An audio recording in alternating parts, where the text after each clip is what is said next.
வணக்கம்.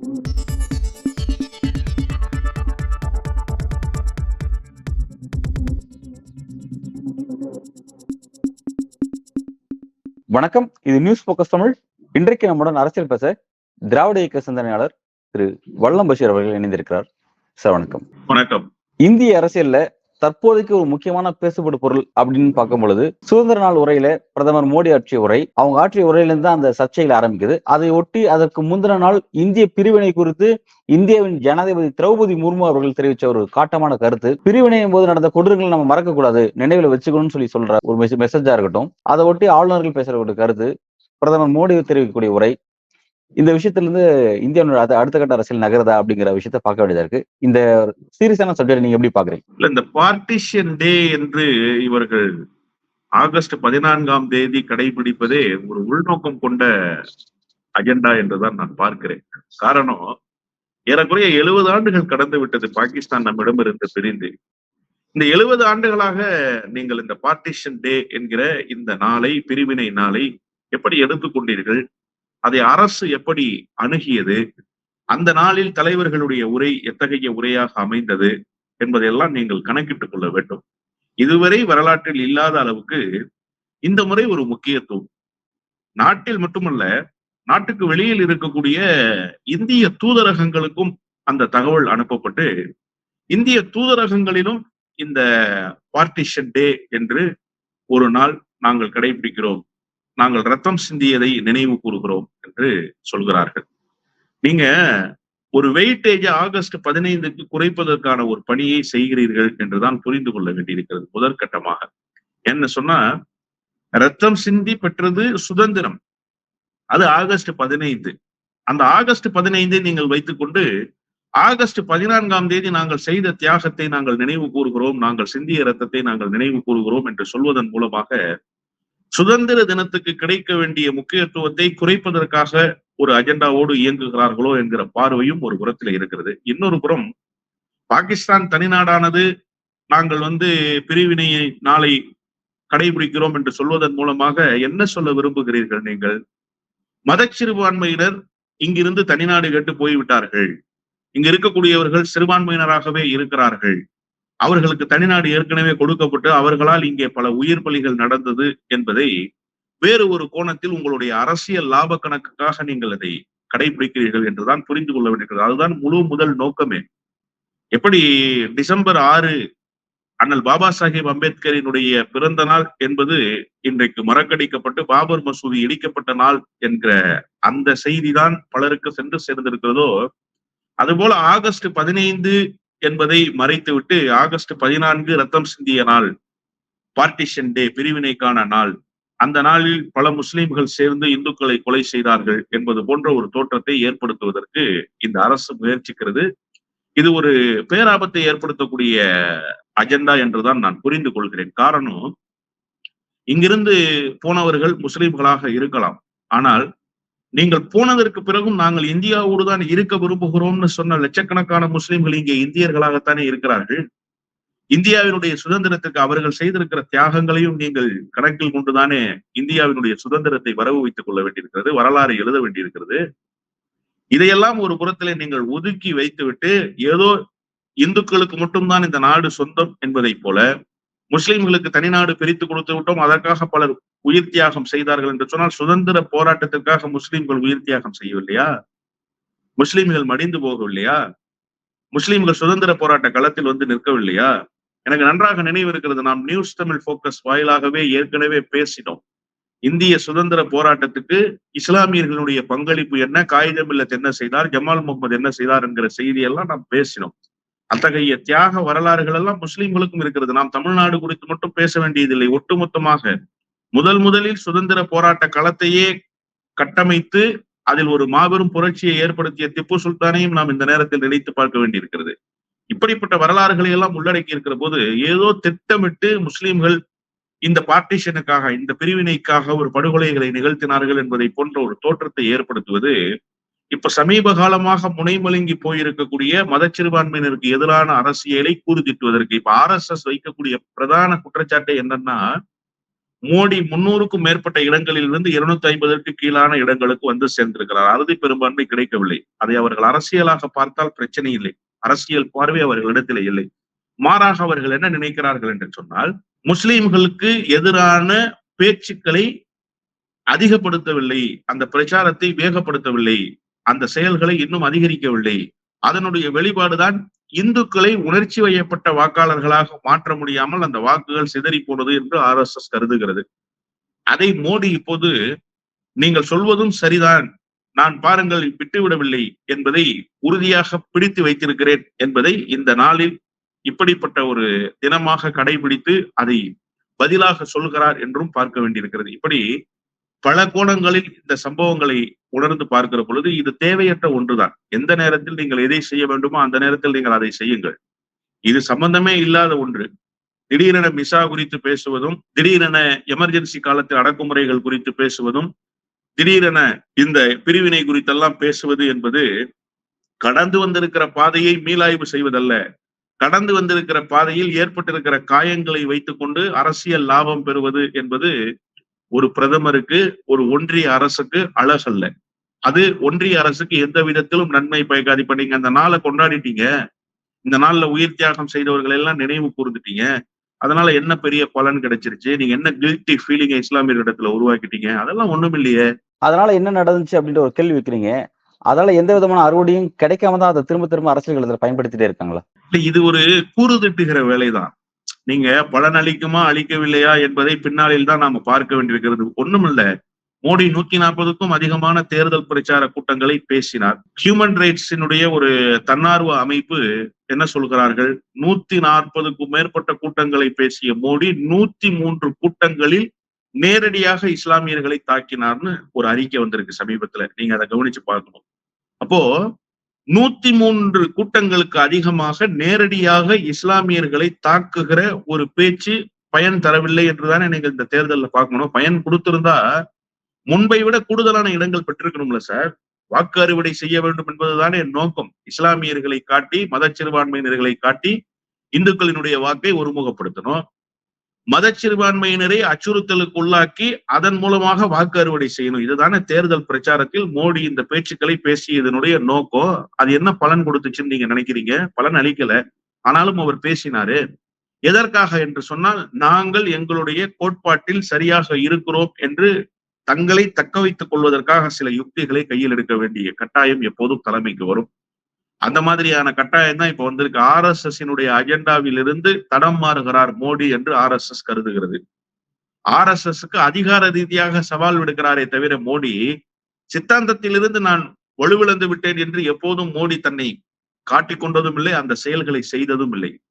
மோடிக்கு அந்த சிந்தனையும் கிடையாது. அதுக்கெல்லாம் ஒரு மெஜஸ்டிக் ஐடியாலஜி வேணும். அந்த ஐடியாலஜி எல்லாம் மோடி இடத்துல இல்ல, அதை எதிர்பார்க்கவும் கூடாது. ஆனால் அதே நேரத்தில் அவர் தன்னை RSS-இனுடைய சித்தாந்தத்தில் வார்ப்பிக்கப்பட்டவன் தான், RSS-இனுடைய சித்தாந்தத்தை அடிபெறலாமல் பின்பற்றுகிறவன் தான் என்பதை காட்டிக் கொள்வதற்காக இப்படிப்பட்ட பேச்சுக்களையும் இப்படிப்பட்ட நடவடிக்கைகளையும் அவ்வப்போது செய்து தன்னுடைய நிலையை அவர் மற்றவர்களுக்கு எடுத்துச் சொல்ல வேண்டிய கட்டாயத்தில் இருக்கிறார். ஒரு கூறு திட்டிக் கொள்கிற வேலை தானே. அது பலன் அளிக்குதா அளிக்கலையான்றது பின்னாளில் தான் நம்ம பார்க்க வேண்டியிருக்கு. ஆனால் கூறு திட்டுகிற வேலை என்பது ஏதாவது ஒரு முனையில் பயன் தரும் என்று அவர்கள் கருதுகிறார்கள். அதுதான் இங்க இருக்கக்கூடிய பிரச்சனை. இந்த வெறுப்பு பிரச்சாரத்தை தேர்தலில் பெரிய அளவுல பயன்படுத்தினாரு, பட் அதை அவர் கை கொடுக்கலன்றதை குறிப்பிடுறீங்க. பட் அவங்க அந்த விஷயத்துல இருந்து பின்வாங்கின மாதிரி தெரியல. தொடர்ச்சியா எல்லா இடத்துலயும் பேசுறாங்க. இப்ப வரக்கூடிய 4 மாநில தேர்தலையும், குறிப்பா ஹரியானா, மகாராஷ்டிரா உள்ளிட்ட தேர்தலையும் அவங்க அதை பத்தி எல்லாம் பேசுறாங்க. இப்ப வரக்கூடிய 4 மாநில தேர்தல் பாஜகவுக்கு இந்த பிரச்சாரம் கை கொடுக்குமா? 2வது, இந்த தேர்தல் தேதியை கவனிச்சிருப்பீங்கன்னு நினைக்கிறேன். ஹரியானா அண்ட் ஜம்மு அண்ட் காஷ்மீருக்கு அறிவிச்சிருக்காங்க, மகாராஷ்டிராவை தவிர்த்திருக்காங்க. எப்படி பாக்குறீங்க? மகாராஷ்டிரா தேர்தலை அவர்கள் எப்படியாவது தள்ளி வைக்க வேண்டும் என்றுதான் நினைப்பார்கள். இதை சொன்னால் தேர்தல் ஆணையம் என்ன மோடியினுடைய கட்டுப்பாட்டில் இயங்குதா, மோடி சொல்வதைத்தான் தேர்தல் ஆணையம் கேட்குதான்னு ஒரு கேள்வி வரும். அதுல என்ன மாற்று கருத்து வேற இருக்கா? அதுல ஒரு சந்தேகம் ஏதாவது இருக்கா? மோடி சுற்றுப்பயணம் போவதற்கு, தேர்தல் பிரச்சாரம் மேற்கொள்வதற்கு ஏதுவாகத்தானே நாடாளுமன்ற தேர்தலுடைய அட்டவணையை தேர்தல் ஆணையம் போட்டது. இல்லைன்னு சொன்னா எதற்காக அந்த அட்டவணை? அந்த ஸ்பேஸ் எல்லாம் நீங்க பாத்தீங்கன்னா, தேர்தல் பிரச்சாரத்தில் அவர் ஒரு சுற்றுப்பயண அட்டவணையை போட்டார் முதல்ல. அது பாரதிய ஜனதா கட்சியின் சார்பில் வடிவமைக்கப்பட்ட சுற்றுப்பயண அட்டவணை. அந்த அட்டவணையை ஒட்டித்தான் இவர்கள் அந்த தேர்தல் தேதிகளையே நெருக்கடி இல்லாமல் மோடிக்கு அறிவித்து கொடுத்தார்கள். அதெல்லாம் நிறைய பேசியாச்சு. இப்போ மகாராஷ்டிராவுல கூட்டணி ஃபார்ம் பண்றதுல ஒரு பெரிய சிக்கல் இருக்கு. ஏக்நாத் ஷிண்டே இவருடைய ஆள் தான். எப்படி எடப்பாடி பழனிசாமி இப்போது எதிர் நிலைப்பாட்டுக்கு வந்திருக்கிறாரோ அது மாதிரி ஒரு நிலைப்பாட்டுக்கு ஏக்நாத் ஷிண்டே வந்து விடுவாரோ என்கிற அச்ச உணர்வு அவர்களுக்கு இருக்கிறது. அதற்கான எல்லா சாத்தியக்கூறுகளும் இருக்கிறது. நீங்க இல்லைன்னா மறுத்தரவே முடியாது. காரணம், இப்ப இந்த நாடாளுமன்றத்தினுடைய தேர்தல் நடைபெற்று முடிந்ததற்கு பிறகு புதிய அமைச்சரவை பொறுப்பேற்றுக் கொண்டதில் ஏக்நாத் ஷிண்டேவுக்கு பெரிய திருப்தி இல்லை. அதே நேரத்துல பிரஃபுல் பட்டேலும் ஒரு முழு மனநிறைவோடு இல்லை என்பதை கடந்த காலத்திலேயே அவர் பல நெருக்கடிகளோடு வெளியிட்டார். செய்திகளாகவே அவர் செய்தியாளர்கள் சந்திப்பிலே பேசினார். தன்னுடைய கட்சிகளினுடைய நிர்வாகிகள் கூட்டத்தில் பேசினார். இதெல்லாம் செய்தியானதை நம்ம பார்த்தோம். ஆனா மகா கட்பந்த் என்று சொல்லப்படுகிற அந்த மெகா கூட்டணி அப்படியே இருக்கிறது. இன்னும் ஒருபடி மேலே சென்று டெல்லிக்கே போய் கிட்டத்தட்ட 5 நாட்கள் உட்கார்ந்து எல்லா கூட்டணி கட்சி தலைவர்களையும் சந்தித்து பேசி இந்த தேர்தலில் ஒரு மகத்தான வெற்றி பெறுவதற்கான அகரத்தை தீட்டி இருக்கிறார் தாக்கரே என்பதை நாம் புரிந்து கொள்ளணும். உண்மையான கட்சி அவருடைய கட்டுப்பாட்டில் தான் இருக்கிறது என்பதை இந்த நாடாளுமன்ற தேர்தலில் சிவசேனாவினுடைய தொண்டர்கள் தேர்தல் மூலமாக உணர்த்தி இருக்கிறார்கள். அப்போ இப்ப அவருடைய தேர்தல் வியூகத்துக்கு ஈடு கொடுக்கிற தேர்தல் வியூகத்தை இவர்களால் வகுக்க முடியல. ஏன்னா அவரு டெல்லி போய் எல்லாரையும் போய் சந்திச்சாரு. அவருக்கு ஒரு திட்டமே இருந்தது. தேர்தல் தேதி அறிவிச்சதற்கு பிறகு எப்படி ஏற்கனவே இந்த 5 மாநில தேர்தல்ல காங்கிரஸ் ஒரு ஸ்பேஸ ஓப்பன்லயே விட்டாங்களோ, அதை ஃபுல்ஃபில் பண்ணாம விட்டாங்களோ, அதை இந்த முறை நம்ம ஃபுல்ஃபில் பண்ணோம். அவங்க விட்டது என்ன? மத்திய பிரதேசத்துல தேர்தல் சார். மத்திய பிரதேச உத்தரப்பிரதேச எல்லையை ஒட்டி இருக்கக்கூடிய 17 தொகுதிகளில் சமாஜ்வாதி கட்சிக்கு வாக்கு வங்கி இருக்கு. சுமார் 10,000 18,000 வாக்கு வங்கிகள் அவர்களுக்கு இருப்பதாக கணிக்கப்பட்டிருக்கு சட்டமன்ற தேர்தல்ல. அதை முழுமையாக காங்கிரஸ் பயன்படுத்தி கொண்டிருக்கணும்ல. அகிலேஷ் அந்த பகுதிகளுக்கு பிரச்சாரங்களுக்கு அழைத்து போயிருக்கணும்ல. இந்தியா கூட்டணின்னு ஒண்ணு ஃபார்ம் ஆயிடுச்சு 5 மாநில தேர்தல்கள் நடக்கும்போது. இது நாடாளுமன்ற தேர்தலுக்கான முன்னோட்டம்னு ஆருடம் கணிக்கப்பட்டது. அப்ப அந்த தேர்தலை எவ்வளவு கவனத்தோடு கையாண்டிருக்க வேண்டும். அப்ப இந்தியா கூட்டணி முழுமையாக நிறைவு பெற்றிருந்தது. இந்தியா கூட்டணியுடைய தலைவர்களை அழைத்திருக்க வேண்டாமா? ஒரு பிரச்சாரத்தை மேற்கொண்டிருக்க வேண்டாமா? அதை தவற விட்டாங்க. ஆனா அந்த தவற இந்த முறை செய்யக்கூடாது மராட்டிய மாநிலத்திலன்னு நினைக்கிறாரு தாக்கரே. அதனால அவர் என்ன நினைக்கிறாருன்னா, அவருடைய திட்டத்தில் தேர்தல் தேதி அறிவிக்கப்பட்டதற்கு பின்பு எல்லா முதலமைச்சர்களையும் அழைத்து வர வேண்டும். ஹேமந்த் சோரனில் இருந்து தமிழ்நாட்டினுடைய முதலமைச்சர் மு.க.ஸ்டாலினில் இருந்து மேற்கு வங்கத்தினுடைய முதலமைச்சர் மம்தா பானர்ஜி வரை எல்லா முதலமைச்சர்களையும் கொண்டு வந்து நிறுத்தி தேர்தல் பிரச்சாரத்தில் அந்த முகங்களை எல்லாம் காட்டி பலத்தை நிரூபிக்க வேண்டும் என்கிற ஒரு வியூகம் அவரிடத்துல இருந்தது. ஆனா இவர்களால் அதை செய்ய முடியுமான்னு கேட்டா, நித்தி ஆயோக் கூட்டத்துக்கு முதலமைச்சரை வரவழைக்கிறதுக்கே படாத பாடுபட வேண்டியிருக்கு மோடி. அப்படி இருக்கிற நேரத்துல தேர்தல் பிரச்சாரத்துக்கு நீங்க முதலமைச்சரை கொண்டு வந்து மேடைகள்ல ஏத்த முடியாது, நெருக்கடிகள் இருக்கு. எனவே அவர் என்ன நினைக்கிறார், இந்த தேர்தலை இப்போதைக்கு தள்ளி வைப்போம்னு நினைக்கிறாரு. இன்னொன்னு, நீங்க காஷ்மீருக்கு தேதி அறிவிச்சிருக்கிறாங்க, அட்டவணையில சொல்லியிருக்கிறாங்கன்னு சொன்னீங்க. எத்தனை ஆண்டுகளுக்கு பிறகு சொல்லியிருக்கிறாங்க? மோடி கொடியேற்றி விட்டு என்ன சார் பேசினாரு? ஒரே நாடு ஒரே தேர்தல்னு பேசினார் இல்லையா? அந்த ஒரே தேர்தல் சாத்தியம் இருக்கா இல்லையான்றது ஒரு தனி சப்ஜெக்ட்ல பேசணும். நான் ஒரே ஒரு செய்தி மட்டும் கேட்கிறேன். நீங்க என்ன சொன்னீங்க? காஷ்மீரிலிருந்து ஆப்பிள்லாம் தமிழ்நாட்டுக்கு மறுநாள் காலையிலேயே வந்து இறங்கிடும். எத்தனை லட்சம் டன்கள் வந்து இறங்கிச்சு இந்த 6 ஆண்டுகள்ல? நீங்க சிறப்பு அந்தஸ்தை ரத்து செய்ததற்கு பிறகு இங்க இருப்பவர்கள்லாம் போய் காஷ்மீர்ல நிலம் வாங்கலாம். எத்தனை ஆயிரம் பேர் போய் நிலம் வாங்கி இருக்கிறாங்க? இதெல்லாம் நீங்க கணக்கிடணும். 1, 6 வருட காலமா உங்களால தேர்தலை நடத்த முடியல. சட்டமன்ற தேர்தலை 6 வருட காலமாக நீங்கள் நடத்த முடியாமலேயே இருந்தீர்கள். 6 ஆண்டுகளுக்கு பிறகு இப்போது தேர்தலுக்கான தேதி அறிவித்திருக்கிறீர்கள். உண்மையிலேயே காஷ்மீரினுடைய தேர்தல் முடிவு பாரதிய ஜனதா கட்சி எடுத்த அந்த முடிவுக்கு எதிர்வினை ஆற்றுகிற முடிவாகத்தான் இருக்கும். 100 விழுக்காடு. அதுல ஒண்ணும் மாற்றமே கிடையாது. நான் அதை உறுதியாக நம்புகிறேன். நாடாளுமன்றத்துல அவங்க 3 தொகுதியை புறக்கணிச்சாங்க. மற்ற 2ல நல்லா பெர்ஃபார்ம் பண்ணாங்க. அவங்க தான் வெற்றி பெற்றாங்க. இந்திய கூட்டணி வெற்றி பெறல. அதனால சொல்ல வரேன். இல்ல, அதான் எப்பவுமே நான் இந்த கேள்வி நீங்க கேட்பீங்கிறத முன்கூட்டியே நீங்க நாடாளுமன்ற தேர்தல்னு சொல்லிருக்கீங்களேன்னு கேட்க வந்தேன். அதுக்குள்ளே நீங்க கேட்டீங்க. ஏன்னா நாடாளுமன்ற தேர்தல் கணக்கை பொறுத்தவரையில எப்பவுமே மாறுபட்ட கோணம் தான் அரசியல் களத்துல இருக்கும். நீங்க தமிழ்நாடு மாதிரி மற்ற மாநிலங்களை கணக்குல கொள்ளக்கூடாது. நீங்க மாநில அரசியலில் ஒரு விதமான அணுகுமுறை இருக்கும். இப்ப உதாரணமாக சொல்லணும்னு சொன்னா, நாடாளுமன்ற தேர்தல்ல பாஜகவுக்கு ஆதரவாக விழுந்த வாக்குகள் என்று நீங்கள் கணக்கில் கொண்டால், அப்ப அந்த மக்கள் என்ன சிறப்பு அந்தஸ்து ரத்து செய்யப்பட்டதை ஏற்றுக்கொண்டார்கள் என்று அர்த்தமா? இன்னமுமே நீங்க பல வாக்காளர்கள் நேரடியாக வாக்குச்சாவடி மையத்துக்கு வந்து வாக்களிக்க முடியாத நிலைமையை தானே காஷ்மீர்ல இந்த முறை பார்த்தோம். ஜம்மு காஷ்மீர்ல 1990க்கு பிறகு இப்போதுதான் 58% வாக்கு பதிவாயிருக்கு. அதாவது 50% இப்ப அங்க பதிவாகும். 8% மேல கூடுதலா பதிவாயிருக்குன்னு எலெக்ஷன் கமிஷன் சொல்லியிருக்காங்க. எலெக்ஷன் கமிஷன் வந்து சொல்லியிருக்கிற செய்தியை நான் கவனத்தில் கொண்டே சொல்றேன். அதே நேரத்துல இன்னொரு செய்தி எலெக்ஷன் கமிஷன் குறித்து சொல்ல வேண்டியிருக்கு. இந்த 60 தொகுதிகள்ல இவங்க வாக்கு எண்ணிக்கை வந்து முறையா நடைபெறல, வாக்குகள் காணா போயிடுச்சு, ஓட்டு காணா போயிடுச்சுன்னு சொன்னாங்கல்ல. அதுல ரொம்ப முக்கியமா நீங்க பார்க்க வேண்டிய ஒரு செய்தி இருக்கு. 2வது கட்ட வாக்குப்பதிவின் போது அவர்கள் எந்த விதமான அதிகாரப்பூர்வ வாக்கு சதவிகிதத்தையும் வெளிப்படுத்த முடியாமலேயே இருந்தாங்க. நீங்க தேர்தல் ஆணையத்தினுடைய சதவிகிதத்தை மட்டுமே வைத்து இந்த முறை தேர்தலினுடைய கணக்கை அளவீடு கொள்ளக்கூடாது.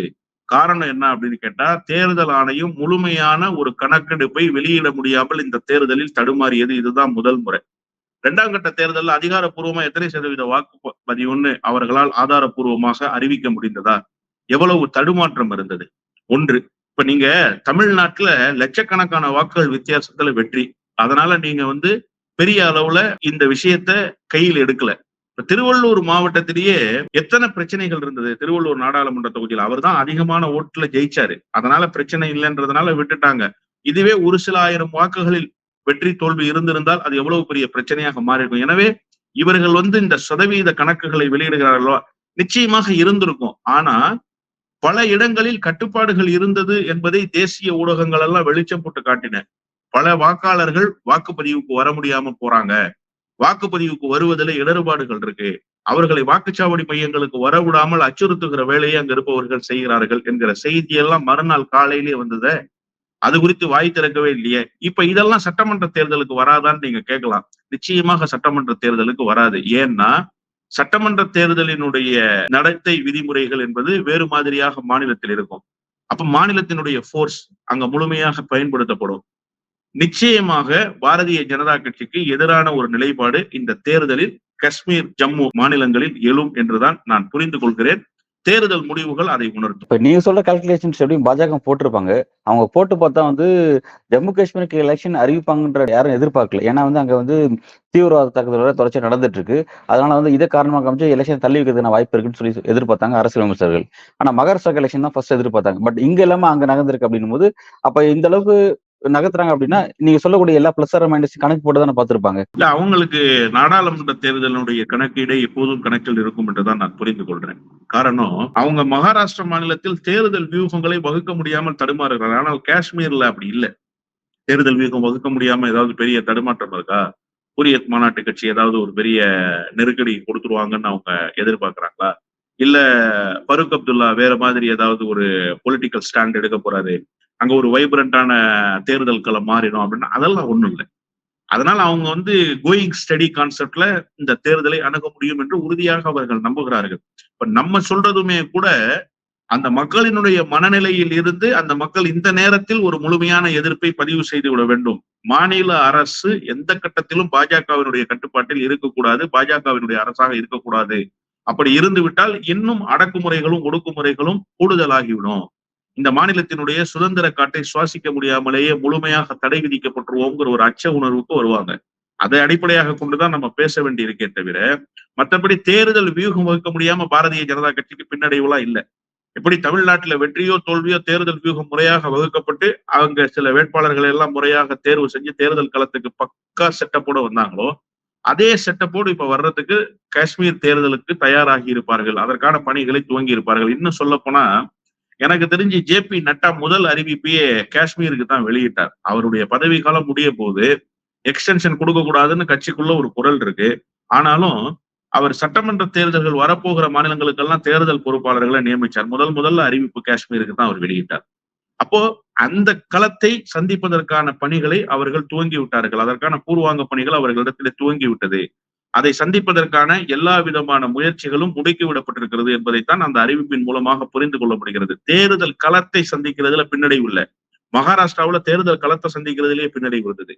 இங்க தேர்தல் முடிவுகளில் பின்னடைவு வரும்னு நான் சொல்றேன். ரெண்டுக்குமான வேறுபாடுகள் அதுதான். நல்லது சார். பல்வேறு கேள்விக்கு ரொம்ப ஆழமா உங்களோட கருத்துல வணங்கினீங்க. உங்களோட கருத்துக்கும் வருகைக்கும் மிக்க நன்றி. நன்றி.